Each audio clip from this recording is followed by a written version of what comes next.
indicator where you're looking to see if they're doing individualized teachings with the children and how they're using the materials. And then we set up the environments again with the nice printed materials, and we display their artwork and it relates to the theme, but then do we talk about it again? Do the kids really care? But if you say, remember we were talking about families? And see, this is how your family is. Your family has the baby. Do you see how the mom is holding the baby? Let's try to rock the baby like this one. And they're referencing the stuff that you intentionally put up on the walls. Not that it's just fluff, it's not just color. So referencing those things. And things that have to do with their current activities. So when we talk about display, it's display that relates to right now, not display that relates to a month ago. It's what we're talking about and what we're interested in right now. So there are a lot of things like that. Are there any changes with the health and safety pieces? Well, a little bit. A little bit. Okay. Some of the health and safety indicators, there is the opportunity to give programs credit for having consistent practices in place as opposed to completing everything 100% correctly or 75% correctly, which is what ECERS asked for. The fact that people have those procedures in place and they're using them, and you can see that the kids know what those are, even though they might only be getting 12 seconds and 14 seconds. And then somebody does 6 seconds, but you can see that they always go to wash their hands. They always do the table sanitation. Maybe they wiped it off at a minute 30, but they sanitize the table. So there's some of those things where they could maybe get a 4 as opposed to a 2. And then I think there's a little more definition as far as what is really a safety hazard as far as major versus minor. Like the likelihood that they're gonna get that Ziploc bag in that cabinet way up there is a little different than the likelihood that you got all these Ziploc bags here on the counter. So there's a little much of a distinction with that. Not that we've changed, you know, that's still a safety issue. Kind of where it is in the supervision, I think there's a little bit more, I don't know, more of an awareness of the practicality of that, so. Yeah, some realistic. And there's no interview questions at the end. Oh, biggest. What you see is what you get. Yeah. 3 hours, you're in, you're out. Yeah. But substantial portion of the day has to happen while Right. you're observing in those 3 hours. So if they are a 3-hour program, they need 1 hour of free choice while you're there. While you're there. 11-hour program. So there's going to be those prorated things for shorter programs, but not for longer So they have programs. The best thing we know, the best thing going forward for the children is that they have free choice with those materials. Not at 6 a.m. and not at 5:30 p.m., but during the When observation. it really is, it could be a real When all the free-for-all. kids are there and when they all have the opportunity to have those free choice times. Okay. So, yeah, so there's some things. And there's a focus on outdoor to have active physical play, like teachers focusing on doing active physical play as opposed to sitting in the sandbox and talking with someone or, you know, those more sedentary kinds of activities. So there's some of that. So, quite a bit of stuff, yeah. So how many of you were in the session that we just did, the overview? Pretty much it. Okay, so should we go through this again? I don't know that we need to, Okay, because we just went through it. okay, that's what I was thinking. Should we maybe just delve into the Mhm. video? Yeah. Okay. Feel free to talk amongst yourselves while Yeah, you're we figuring talked out. a little bit in the other session about what the levels of quality are and those kinds of things. So now we're gonna watch a video. It's gonna tell us a little bit about scoring, just in case anybody needs an overview on scoring. Didn't they mention they were gonna give everybody ECERS books? Or was I mistaken? It was a catalog. I thought they said Yeah. that. So I I'm thought taking they this said one. there would be an ECERS book. Yeah. They did say that. All right, let's see how we go. I can share mine.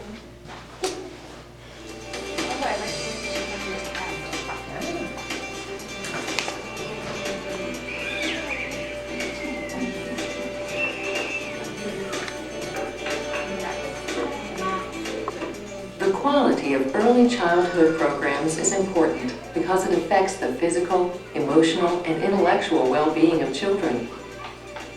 Not only while they are attending the program, but for a long time afterward. A reliable, valid means of measuring quality can help programs as they seek to meet the needs of young children. The Early Childhood Environment Rating Scale, revised edition, called the ECERS01, is an update of the original ECERS, which has been used widely as a quality measure for research and program improvement. Environment is defined broadly in this scale to include the organization of outdoor and indoor space, the schedule of activities, and the interpersonal interactions among staff, children, and parents. The ECERS-R is designed to assess preschool and kindergarten programs serving children 2.5 through 5 years of age. The scale is designed to work in many different settings, including those serving culturally diverse populations and in inclusive programs. There are 43 items organized in 7 subscales: space and furnishings, personal care routines, language reasoning, activities, interaction, program structure, and parents and staff.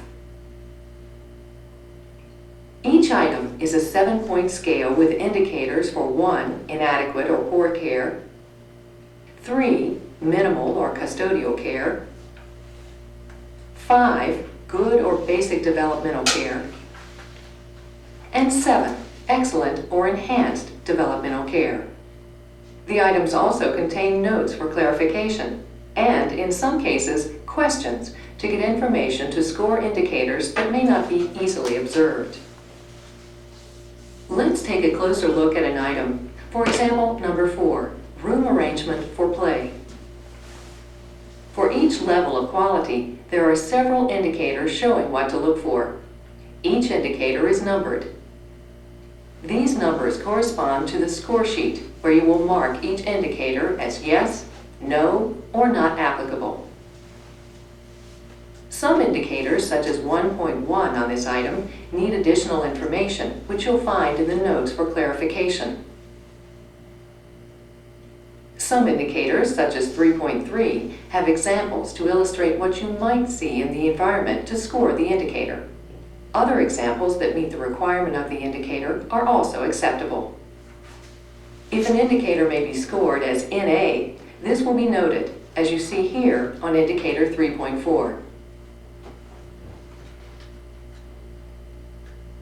Also note that this item has a suggested question for indicator 7.3, which may not be easily observed. Now let's look at the score sheet entry for item number 4. The score sheet provides a convenient way to record a rating of yes, no, or NA for each indicator. Based on the indicator ratings, you will be able to circle a quality score of 1 through 7. Space is also provided on the score sheet for your notes. When scoring an item, always start reading from 1, inadequate, and progress upward till the correct quality score is reached. Ratings are to be assigned in the following way. A rating of 1 must be given if any indicator under 1 is scored yes. Even if some indicators above 1 are met, the item still must receive a quality rating of 1. Remember, indicators under 1 describe inadequate care that is sometimes dangerous. A rating of 2 is given when all indicators under 1 are scored no, and half or more of the indicators under 3 are scored yes. Notice here that one of the indicators under 3 is NA. Indicators that are scored NA are not counted when determining the quality rating for an item. A rating of 3 is given when all indicators under 1 are scored no, and all indicators under 3 are scored yes. A rating of 4 is given when the requirements for 3 are met, and half or more of the indicators under 5 are scored yes. A rating of 5 is given when the requirements for 3 are met and all indicators under 5 are scored yes. A rating of 6 is given when the requirements of 5 are met and half or more of the indicators under 7 are scored yes. A rating of 7 is given when the requirements of 5 are met and all indicators under 7 are scored yes. More detailed instructions for accurate scoring are contained in the ECERS01 booklet and in your video guide and training workbook.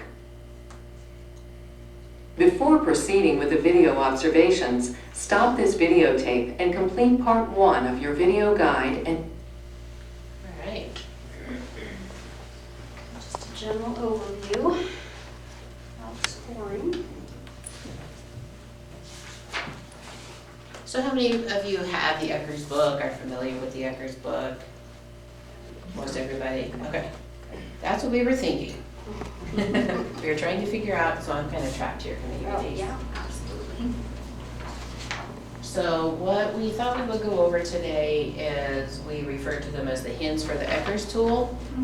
And it's just kind of a brief snippet that coaches can use either when they're with programs on a whole group scale or just getting them ready for the rating, just some different things, definitions and things to talk about. Two different. Okay. That must be, this must have come off of something else. A floater page? Somebody. Yes, a floater. Yeah, somebody's missing a page. Okay, we didn't pass these out yet. 3 pages, okay. Yeah. Okay. 3 pages? Is it 3 pages? Yes, front and back. And we're okay. Okay, so we're all good to go? So the first part of the ECERS tool is we wanted to talk about just some general definitions that you'll see throughout the tool. The first one is, as you read the indicators, you'll see a lot of information that talks about accessibility. So accessibility means that the children can obtain the materials independently and they're stored on low open shelves. Alright. When you're going through and you're helping a program observing and you happen to see the musical instruments up here on their cubbies, do you really think that that's accessible? Oh, they can get those. Really? If they get those, they're going to get in trouble because they're climbing on the equipment. So making sure that the children have access to all those materials and things are accessible. Also stored in containers, either without lids or lids that are easy to open. Lids are okay if they're easy. Lids are okay, yes, as long as they can open them. It sometimes becomes more of a challenge more in the infant and toddler rooms. Substantial portion of the day. Surprise! So that's the biggest indicator as far as providing quality care that's in this tool. You see it in about 11 different indicators. If programs aren't meeting the substantial portion of the day, they'll have opportunities to grow and fix that in their program so they can move forward. So those of you that are all nodding your heads, how about you enlighten us about what substantial portion of the day is? Who knows? It's 4 hours in a 10 to 10.5 hour program. So, Access to and free choice okay, and small group free choice. okay. Center time, You really got the right idea. 1/3 of the time. Right, a good way to think about that is substantial portion of the day is 1/3 of a program's operating hours that the children have time to use the materials as they choose. So, go ahead. There is a chart, so if you are wondering about the different hours that a program is open, and what their substantial portion of the day is, but it's also on the score sheet. You have a copy of the score sheet in the back of a book, so there'll be a copy in there. So you can look, there is a chart that tells you how much substantial portion of the day is depending on their operating hours. So one of the things that we run into with operating hours is sometimes programs will have, maybe they have an 8 to 3 program, and so they count those program hours, but they also have a before and after care option. So if they have before and after care options, then the substantial portion of the day is based on anytime a child could be at the facility. The earliest that they could arrive and the latest that they could stay. So they need to calculate that correctly. It also comes into play because we deal with a lot of half-day preschool programs, and their times are not always listed on that. So literally, we add up how many minutes they are divide the actually minutes. there and divide it by 3. Is that the correct Mhm. way? Because I had one yesterday that actually would be 58 minutes Yeah. of substantial portion of the day That they needed. that they needed. So it was like, it's not, we figured we're not going down or up, you know what I mean? Mhm. We We're don't see actually it very figuring it out. often, but that is the correct way. It does happen. Okay, Figure that's that out. what I wanted to get. Yeah. So so you're saying, so you would multiply it by, So we take the number of hours and translate it to total minutes.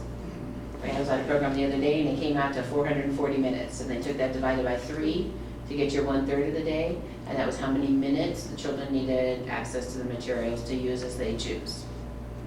The math could be a challenge sometimes for people. So just think of different ways that you could add that up or divide it, or there are multiple ways you can get to the same conclusion. So if one way is not working for you, then try a different way. And that's not necessarily one whole chunk though, but that can be broken up into smaller Correct. pieces. Oh, that- please break it up in smaller Okay, pieces. So what will happen if you're assessing a program is you'll look at their daily schedule, and as a coach, you'll first want to see if their daily schedule reflects at least that 1/3 of the day devoted to free play. You make a little here, and then a bigger chunk in the afternoon, or however it's broken down, and you'll add up that time. I always suggest that you pad it, like an extra 5 or 10 minutes, for the child that maybe is really enjoying their activity and needs a few more minutes, or if you have a fire drill during your free choice time, you're gonna wanna extend that later, because the children still deserve that free choice. They shouldn't be penalized in a way because they had a fire drill and they had to go outside and they couldn't finish building in the block area. So, but yes, it can be added up into different snippets or pieces. Yeah, and the first piece is to look at the schedule, because many times they haven't even accounted for that 1/3 of the day in free choice on their schedule. So once you know that, then you'll have a clearer idea of where you're going with substantial portion of the day.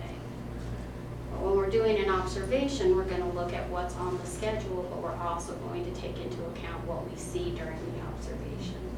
So those two things are gonna come together to give you your substantial portion of the day total for that observation day. Yep. Another phrase that you'll see throughout the tool is weather permitting. Anybody know what weather permitting is? Less than 20, like the temperature. So weather permitting is when the children should be going outside. When should they be going outside? If it's over 20 and under 90, Mm-hmm. depending on, taking into account wind chill and Precipitation. precipitation Yep. and heat index. Yep. And the So- goal is that children are taken outside every day, so that's what we shoot for. So the ideal would be, we always plan to take children outside every day, and then we adjust based on the weather. So, but if it's between 20 and 90, we're always gonna plan on dressing children appropriately and taking them outside. There is no bad clothing or bad weather, it's only bad clothing. And usually it's the teacher's bad clothing, that's the problem. And the teachers, it is. They're the ones that sit there and huddle, and the kids are all running around, and they're like, I don't wanna go in, I'm not cold. But it's the teacher that's like, oh, it's cold, because they're in their flip-flops and they're wearing their jean jacket, so, yeah. And they'll sometimes say to you, oh, well, I feel like 40 is really cold, so. And I'm like, but you live in Colorado, so maybe 40 isn't so cold. what I was gonna say, Because it's Colorado. for our ski towns, Mhm. the kids go out for ski PE. Oh, we know. Oh, yeah. When we go in the mountains, we know we have to dress for the weather, because we know they're But going to if you see kids inappropriately dressed when it's under 20 degrees, they would definitely get scored, weather permitting, or get scored in a 1. You do? Well, no, I'm saying do you score? Oh, if you're going outside and it's less than 20? Yeah. If the kids are dressed appropriately and everybody's hunky-dory, Yeah. great. They need the fresh air, everybody needs the fresh air. We don't So, generally see it's just that more to of- be the case. Right, It's we don't more see of that, that's definitely the exception. We don't go out, is usually the case. And then keep in mind, we don't expect that the children stay outside for the full hour or whatever your time limit is, if it's 20 degrees. If you go out, it's 25 and the kids are really cold, we would expect that you would make that accommodation and come in and continue your gross motor and equipment and exercise inside. And that's the other piece that is missing most of the time, is they just don't make up for it inside. And the kids still need that. And then we had talked about the chill factor. We do look on our phones as well at that feels like temperature. So if it's really breezy and cold and it's under 20, then we'll go with that. But if the decision's made at like 7 o'clock, oh, we're not going out, you know how Colorado is. It could be 10 o'clock, it could be melting, and we could be up to 50 degrees. Then we would expect that at that time when the children go outside, that accommodation's made for them. All right. New space and furnishings? Sure. So ample space is one of the big things that we look at. So sufficient space is at the 3 level, and that is what we usually consider to be kind of a licensing, based on licensing standards. So what they're licensing the room for, that's sufficient space. Ample space is more space than you would need for those things. So I just came across something yesterday and we're doing a baseline or a certification, and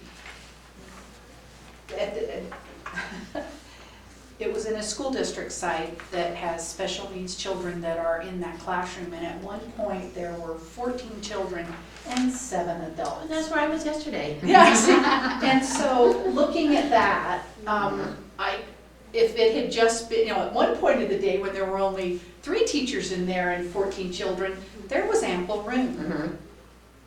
But realizing that during free choice, when there were 7 adults and 14 children, it wasn't as ample as it had been. So is that the correct way to look at that? Because that's what it looks like every day. Yes. And that's Okay. why the score is based on the enrolled children Right, as opposed to how many are there, because you right. Well, might there have was supposedly 2 more children that were in Right. that classroom, but they had that many with the adults. staff in there. To help the children. Which it's necessary, I get that.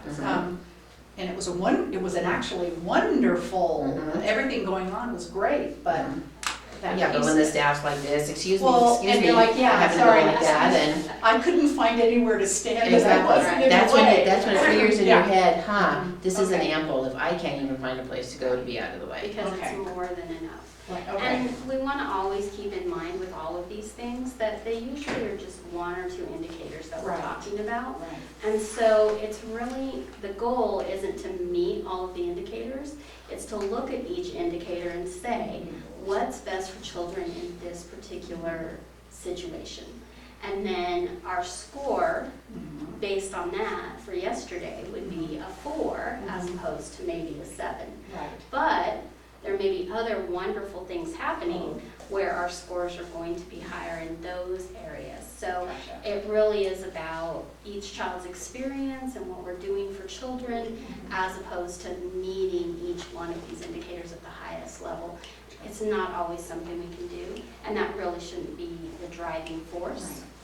Our driving force should be what's best for the children in this situation every time that you're working with the program. Any more questions on ample? What it says here is if 2 or more activity areas are crowded, and this could also include like a group time.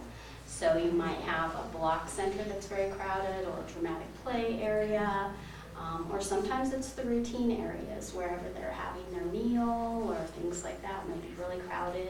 Their art tables might all be really scrunched together. So you're going to be looking as they're using the room during the observation and seeing how those spaces are used, and then keeping in mind how many children are enrolled in the classroom and how many teachers work with them. The next one is furniture for routine care, play, and learning. And so this indicator we're talking about, usually cubbies is the big thing in this indicator. Sometimes it can be things like chairs, but usually that's more what we see in ECERS classrooms. So in this one, we're talking about cubbies, and each child that's enrolled having their own space that is adequate for them to store all of their belongings without touching other people's belongings. So to reduce that risk of spreading things that go through early childhood programs like lice and things like that none of us want spread around. So we're looking to see that they have those individual spaces. So there are lots of challenges depending on the programs that you're working with. They might have a morning classroom and an afternoon classroom and have 16 kids in the morning and 16 in the afternoon, and what do you do about that? Or you just might have lots of children and it's winter and they have lots of things, or the program recently and they said, what do we do about all these big blankets and pillows and that the parents insist on bringing? And so then we had to have that talk about educating parents and setting some standards and things like that. So there are lots of challenges. Does anybody have some ideas about what kinds of things work for? So, I've seen this, but I didn't know if it met ECERS, is they put it in, like they've got the recyclable grocery bags that were non-permeable, or plastic.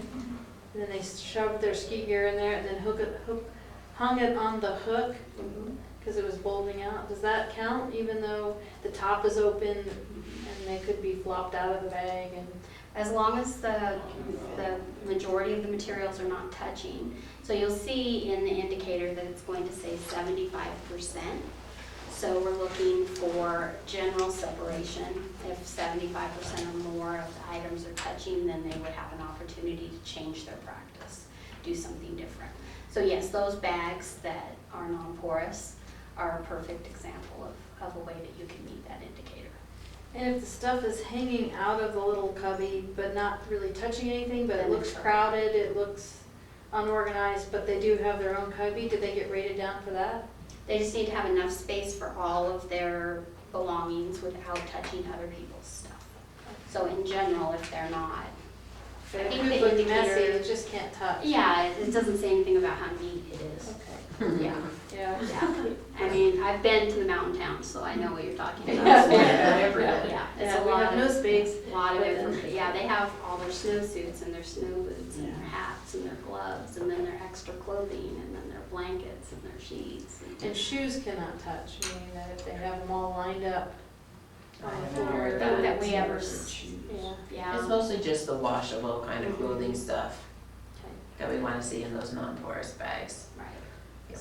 And children's backpacks, they can be touching, because generally they have that vinyl-ish coating, Mhm. so those can be touching, because I've seen the practice of children putting their coats in their backpacks Right. and then hanging up their backpacks, so that is okay.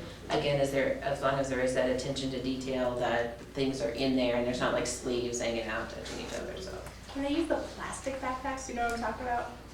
Like you take to a Broncos game or something, they're backpacks and they're made of plastic, they're sleek, but they're, that's the, Yep. Yeah, as long as things can't pass through the material, that's really the that's going to be difference. like the plastic bag. Right. And then you can't, of course, use anything that's But not to be confused with the hazardous. grocery The bags. grocery Right, that's bags. what I'm Because saying, those- they're different, they're different, right? So Yep. those are acceptable to be plastic, Yes. but not the grocery bag. Correct. Plastic. Right. Correct. So you can't have afternoon kids and morning kids share cubby?